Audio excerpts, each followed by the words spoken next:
As women, it's really important that we take the time to celebrate our uniqueness and our differences so that we are not tearing the next person down while trying to build ourselves up.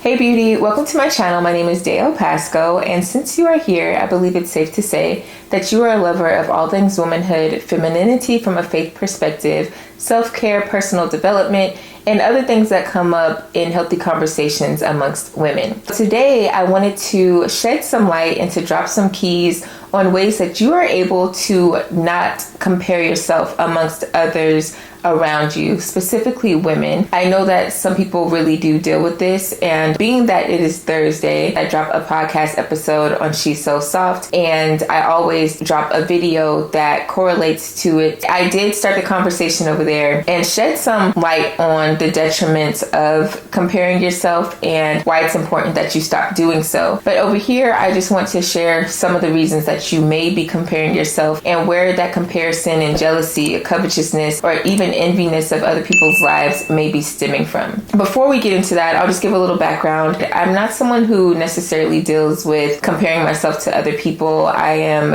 extremely confident in who I am and who God has designed me to be. It doesn't mean that it doesn't try to happen from time to time, but I really don't give myself any room to compare myself, because I believe that I can't compare myself to the next woman and the next woman can't compare herself to me. And even just comparing myself with people in general is just foolish, because we're not the same. Even in all of our similarities, things are still going to be different. One way to begin to really tear down the spirit of comparison and the ideas that come with pushing you into comparison is knowing that you are not to be compared. You can't be compared, because God created you a specific way and He created others a specific way. And there are things that you are going to have about yourself that really stand out, and things that stand out about them that actually work together more than they should be pinned against each other. So it's important that you don't make other people the measure of who and what you are supposed to be and do. And you also shouldn't allow other people to compare you to others as well, because that's another way that comparison will try to come in and tear down your self-esteem, how you view yourself, how you view other people. So one scripture that came to mind when I was preparing this is, what is the cause of your conflicts and quarrels with each other? Doesn't the battle begin inside of you as you fight to have your own way and fulfill your own desires? You jealously want what others have, so you begin to see yourself as better than others. You scheme with envy and harm others to selfishly obtain what you crave. That's why you quarrel and fight. And all the time you don't obtain what you want because you won't ask God for it. There are times when you may find that you compare yourself to other people because you feel like you are not good enough, or they have something that you desire, right? Whether it be their character, it be their attitude, it be the friendships that they have, opportunities that you see them walking into. It's possible that you guys have similar ideas or similar designs in makeup, and you feel as though you should have what this other person has. Or if you do have something that they do have, you believe that your life should look more like theirs. If that's something that you deal with, why do you feel as though you should be one and the same with the next person? Why are you not happy with where you are? Why do you compare yourself to other people? Why is it important to you that you be on the same page as other people? One thing I've learned for myself is that it's very necessary for us to all be in our own lanes doing our own thing. Again, even though a lot of things may be similar, there's still different things that I can offer that the next person cannot, and things that they can offer that I will never be able to offer. And the sooner we come into acceptance of that, we allow ourselves to just simply be, we allow others to simply be, and we work together so much better. When we try to force other people to be just like us, or we try to force ourselves to be just like them, it's draining, and it really takes away from the peculiarity of who God has created us to be. Amongst women, there can be a lot of comparison, especially being that we are in an era where a lot of people are doing things the same way. There's a lot of women's ministries, there's a lot of different conferences, there's different gatherings, there are different types of aspects of womanhood that's arising, and if we're not careful, we will compare ourselves to the next person, not realizing that even though we're doing similar things, it doesn't have to look the same way. And so we can look at that person and say, okay, I see that you have a women's ministry and I have a women's ministry. Instead of me looking at you as competition, let me see how I can better help your ministry to grow and evolve. I see that you have a podcast and I have a podcast. Instead of us comparing, how can I help your podcast to grow, whether that be just sharing it with other people, whether that be me tuning in so your numbers go up, whether that be shooting over ideas on different topics that I believe you can cover. How can we help each other rather than compare ourselves and compete? Competition does not work within the body of Christ. We are supposed to be working together. And as women, it's really important that we take the time to celebrate our uniqueness and our differences so that we are not tearing the next person down while trying to build ourselves up. Here are some reasons that it's possible you may be comparing yourself to the next person. The first one is your parents compared you to other people. I know of a few people who were raised being compared to other people, whether it was their siblings, cousins, their friends, their parents, friends, children. That does a lot of damage because you are constantly up against the next person, and that can definitely damage your self-esteem. It damages the way you see yourself. It damages your thoughts of being able to do the things that you believe that you were able to do. And if you're not careful with going and uprooting those words of comparison, you will allow that to trickle into your adulthood. If you're not careful, you will unintentionally compare yourself to other people. And we talk about that friend that you don't want around who's constantly like trying to one up you. But have you taken a step back to figure out why they may be doing that or why you may be doing that? It's possible that they were always compared. So now they're not necessarily trying to one up you, but it's possible that they're just simply trying to find a way to relate to you because they are comparing themselves to where you are or to what you're achieving or to what you're receiving, to what other people say about you. And in order for them to feel adequate or as though they are worth something, then they want to connect value to what you are doing by placing themselves in the same situation as you. And it can be extremely annoying. Trust me, I know. However, I really do advise that we take the time to step back and not just get in our feelings and feel as though that person's trying to steal our life or they're trying to steal our shine. They can't, just simply understand what's going on behind the scenes. And if you are that person who's constantly comparing yourself, where is this coming from? Were you compared all the time to other people by your parents? Your parents are the ones who ultimately mold you into the person that you are. It's possible that you allowed those words and actions to put you in a place of constant comparison. Another reason you may compare yourself or find yourself jealous of other women is that you are highly critiqued. It's possible that no matter how good you did a thing, somebody always critiqued your work and it was never good enough. If it was good enough, you don't really get to celebrate this moment. It's immediately that you're on to the next thing and you have to look for the next best thing to work on. And it's like you never got to sit in a victory. So for you, it wasn't good enough because why can I not rest for a moment and celebrate this? Or why is it that you have so much to say about that, but you have nothing to say about this good here?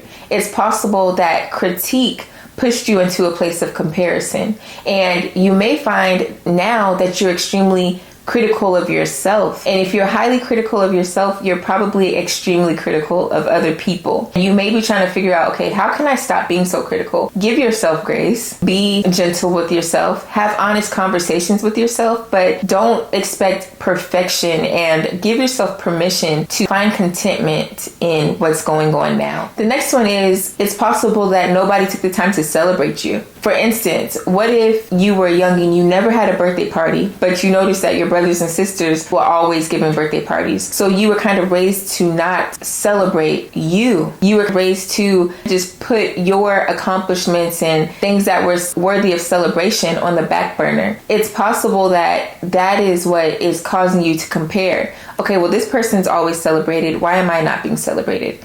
I did just as good a job as them. How come I'm not being celebrated, but they are? That can definitely push you into comparison. Maybe you never heard I love you, right? So you begin to look for it. And it's possible that you find yourself comparing yourself to other women because you see how other people tell them, I love you, you're doing an amazing job. Well, you see them with parents who tell them, you make me happy, you're joy in my life. And you're like, dang, why was I never told these things? And because you don't feel good enough, you compare yourself to the woman who you believe is good enough. And this kind of causes you to become jealous of her life or to become covetous of her life. And you may genuinely want a connection with this person, but because of what you feel like you have been lacking for so many years, it turns into jealousy, it turns into envy, it turns into secret competition. We have to be really careful to not allow things that we feel we are lacking to be projected onto other people, ultimately destroying relationships that could build us up and to help us in the long run. It's possible that you had and still have unhealthy role models. Maybe you had a mother that you compared yourself against and she was on drugs or something. You're like, listen, I do not want to become that woman. So you constantly pinned yourself against the negativities of who she was. And as you continue to build relationships with other women, then you would look for the negative things in them and not allow yourself to connect with the good. And if you had role models in your life, you would tend to connect with people who kind of had characteristics of your mother. And because of that, you never allowed yourself to fully connect with people. And it's possible they weren't on drugs, but you saw other little behaviors that seemed addictive and you didn't feel it was safe. So you're constantly comparing yourself to what you grew up with, and it's not allowing you to connect with the right people or to get the right role models because your viewpoint is based off of your last experience or that one major experience with your mother, and you won't give yourself permission to connect with women who are healthy, who are whole, who can help you to see yourself the right way. It's possible you compare yourself to other women because you don't like the way that you look. You don't like certain quirks about yourself, and because you admire the other person, you measure yourself against them. And remember in that verse, it's foolish to measure yourself against another person. You look the way you look for a reason, and I believe that we all have things about us that are beautiful. We all have things about us that are worth celebrating. We all have things about us that stand out amongst others, and if you don't take the time to see that, you will constantly be in a place of comparison, never appreciating who you are, how you look, or how you've been designed. It's also possible that you've allowed social media to set your standard, whether it be your beauty standard, your attitude standard, your character standard, whatever that is. Social media is a great tool if you find the right resources. But if you're not careful and you're constantly consuming information on things that are kind of going against what God says and who God says you are, it's going to cause more damage than it allows for good. You want to make sure that your standard is being set off of what the Lord has said and not what people are just pushing around on these social media streets, because it can get really dangerous out here, especially if you're not in your word and you're just watching reels and videos on TikTok all day. It can definitely play on your mind. You don't want to set who you are and what you are and how valuable you believe you are based off of 30-minute clips on TikTok and YouTube. It's possible that you compare yourself because you have low self-esteem. Simply put, I would not have the self-esteem that I have today had I not allowed the Lord to be the one to esteem me first. Thankfully, as I mentioned on the podcast, with my father, he was constantly pouring into me, esteeming me highly, and same with my mother. But ultimately, even if they never did, God is able to fix any self-esteem. And it's really important that you do the work to not live a life of a victim, to not live as though you are nothing, to not live as though you are a poor soul. You are rich in spirit, you're rich in mind, you have the ability to have a sound mind, and you want to speak life into yourself, because if not, you will continue to draw things that feed off of your poor self-esteem. And when you have a poor self-esteem, seeing other women with a rich self-esteem can be intimidating. It can be tormenting in a sense. It can anger you because you're thinking this person thinks they're all that, but really you just don't think you're enough. It's also possible that you may fear rejection or abandonment. And because you fear these things, you compare yourself to the next woman. And jealousy may stem from a fear of being abandoned or you being rejected. It now leads you to compare yourself to others as a way to secure some type of validation. I've had different women come to me and say, hey, I wanted to connect with you, but I didn't because I was afraid that I wasn't the type of woman you would want to connect to. And as a result of that, I kind of didn't like you. I hear this often.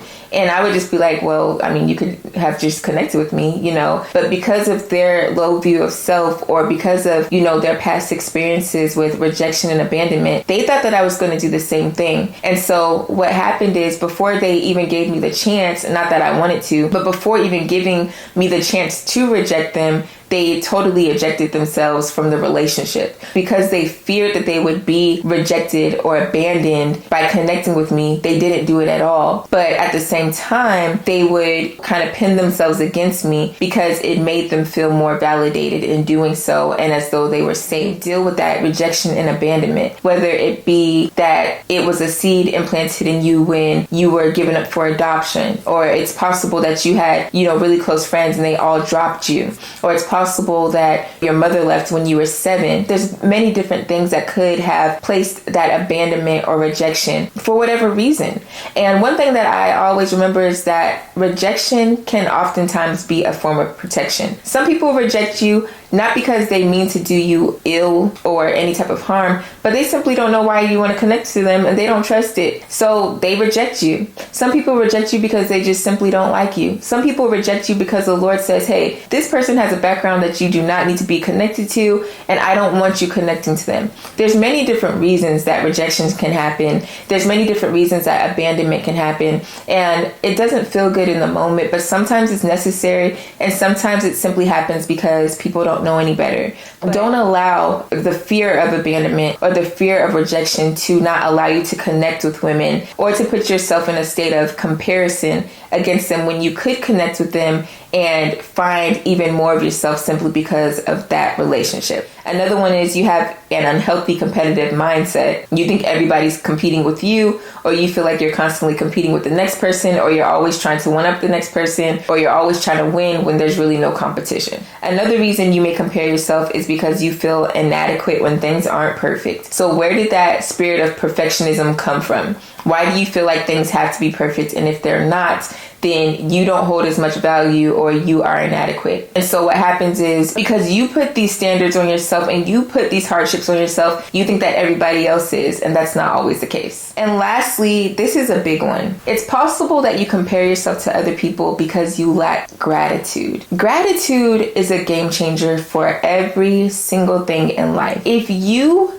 do not give thanks for who God created you to be, why would He unveil and unfold more of who you are? One thing I'm going to share in the next video is I don't speak low of myself. I speak extremely highly of myself. And to some people, it may be like, you're doing too much, or you think you're all that. And I do, because God created me as this. Why would I not think highly of myself? Do I know that I have flaws? Absolutely. Do I know that there are things that I have to work on and overcome? Absolutely. Do I know that there are things in my life that aren't perfect that need to be perfected? Absolutely. But even in the midst of seeing all of those shortcomings and flaws and issues, I'm not going to tear myself down. And a part of that is because I am grateful for who the Lord has allowed me to become and my experiences. Speaking highly of yourself is a part of showing gratitude for who you are. But when you're constantly tearing yourself down, you're constantly telling yourself that you're stupid, you're constantly just seeing your flaws and issues, it makes it easy to compare yourself to the next person, especially when you believe that they have something that you don't. I don't believe that anybody has anything that I can't obtain. I don't believe that anybody has been created in a way that I was supposed to be created. God created me the way He did for a reason. He created the next woman the way He did for a reason. And I celebrate that. In celebrating myself, I celebrate her. In celebrating her, I celebrate myself. We work together. We're not enemies. Give thanks for who you are, for your abilities, for the way that you speak, the way that you look, the way that you think. Give thanks thanks for your outlook on things. Give thanks for where you stay. Give thanks for different experiences. Give thanks for the fact that you've been able to carry children. Give thanks for the fact that you may have had to adopt children. Give thanks for your design. And you'll find that more opens up for you, and that spirit of comparison will begin to lose its power in your life. But I really do hope that this video has helped you today if you do find that you compare yourself to other women. Remember, if you haven't already, check out my podcast. I will leave the link in the description box. It is She's So Soft. I am Dale Pasco, and I will see you on the next video. All right, love you.